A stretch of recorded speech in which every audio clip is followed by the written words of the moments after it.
திமுக கூட்டணியில் தேமுதிக நிச்சயம் இணையும் என கருணாநிதி நம்பிக்கை தெரிவித்துள்ளார். இது தொடர்பாக செய்தியாளர்கள் எழுப்பிய கேள்விக்கு பதில் அளித்த அவர் அதற்கான சூழல் கணிந்து வருவதாகவும் குறிப்பிட்டார்.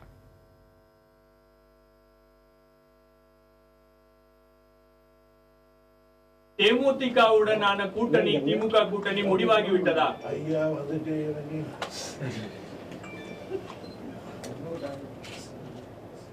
படம் தங்கி கொண்டிருக்கிறது. பார்கள் எப்போது என்று இன்னும் முடிவாகவில்லை.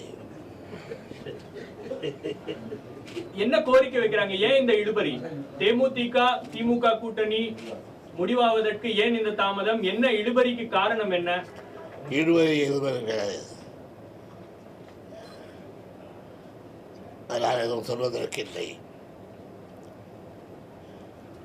தேமுதிக திமுகவுடன் கூட்டணியில் சேருவார்கள் என்று நீங்கள் இன்னும் நம்புகிறீர்களா? நம்பிக்கை இருக்கா? நிச்சயமாக இருக்கிறது.